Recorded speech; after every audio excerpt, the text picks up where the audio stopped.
नमस्कार। मेरा नाम आत्रेय थपलियाल है और आत्रेय थपलियाल टॉक्स में आपका स्वागत है।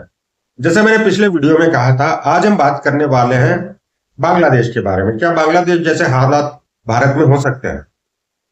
मैं दूसरी तरफ से पूछना चाहता हूं कि क्या बांग्लादेश जैसे हालत भारत में पहले कभी बने हैं?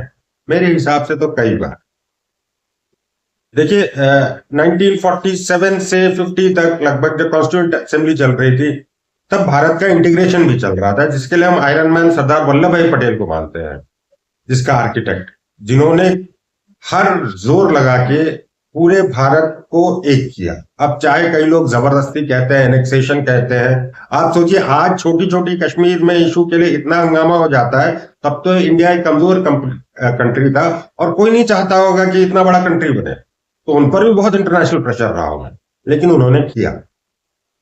अब उसका एक रीजन मैं मानता हूं, चाहे जितना भी गाली दे लो नेहरू से और बाकी कई लीडर्स से, हमारा आइडियोलॉजिकल क्या बोलते हैं डिफरेंसेस हो सकते हैं, लेकिन ये हमें थैंकफुल करना हो कि वो इतने बड़े लीडर थे, इतने बड़े लीडर थे कि इंडिया में जो हमारे जो उनके खिलाफ जो फोर्सेस थी वो इनएफेक्टिव थी। मतलब अगर सरदार वल्लभ भाई पटेल इंडिया को यूनाइट करने जा रहे थे, तो जो उनके अगेंस्ट फोर्सेस थी वो बहुत कमजोर पड़ जाती। इंडियन आर्मी तब नई नई क्या बोलते हैं, ब्रिटिश इंडियन आर्मी से इंडियन आर्मी बनी थी। अभी लीडर इतने बड़े थे कि इंडियन आर्मी भी इनको चैलेंज नहीं कर सकती थी। हालांकि आप देखें तो अब बांग्लादेश जैसे थे 1950s में, तो नागालैंड में इंसर्जेंसी शुरू हो गई थी। उसके बाद ये मिजोरम और मणिपुर, असम, मतलब मिड 70s तक पूरा नॉर्थ ईस्ट चल रहा।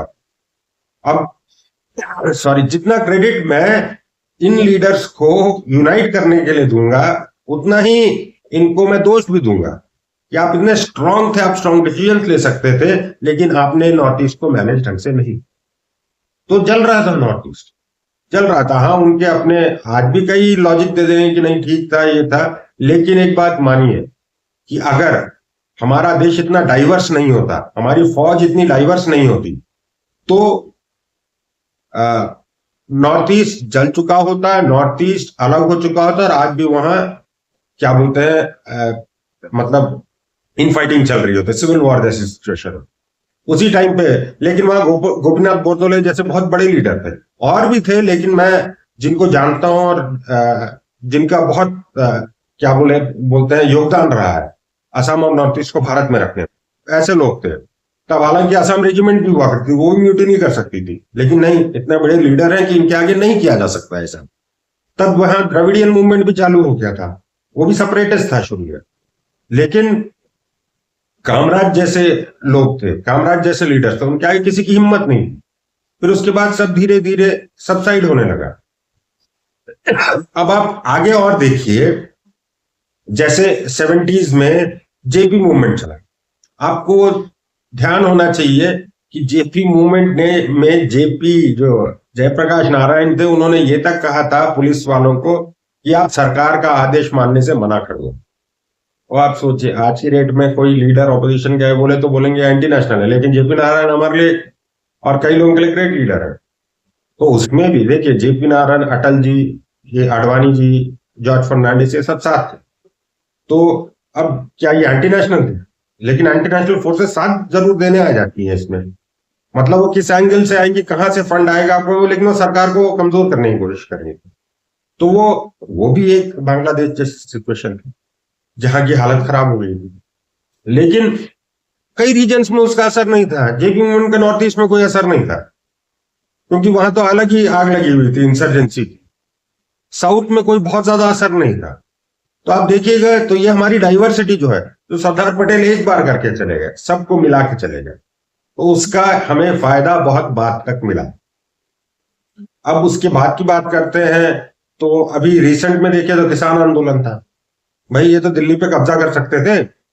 और इससे पहले की बात करें तो 84 में, आपको पता है 84 में जब golden temple operation blue star हुआ था, तो एक खबर फैली थी कि इंडियन आर्मी ने गोल्डन टेम्पल को गिरा दिया। तो कई units of Sikh and Punjab regiment, इन्होंने रिवोल्ट कर दिया, म्यूटिनी।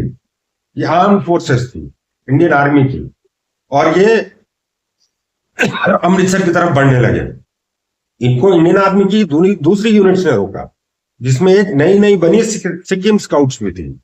ये बहुत बड़ी लड़ाई मानी जाती है सिक्किम स्काउट्स और क्या बोलते हैं सिख यूनिट्स के बीच, जहां कई सिक्किम स्काउट्स के जवान शहीद हुए थे और ये सिख रेबल्स भी मारे गए थे। लेकिन वो भी एक म्यूटनी का टाइम था, जब सिख जेनोसाइड हुआ था, वो भी एक डेंजरस टाइम था।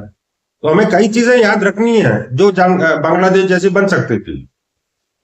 और अगर अभी हम लेटेस्ट देखें मणिपुर में जो हालात है, अब लोग पूछते हैं मणिपुर मणिपुर मणिपुर।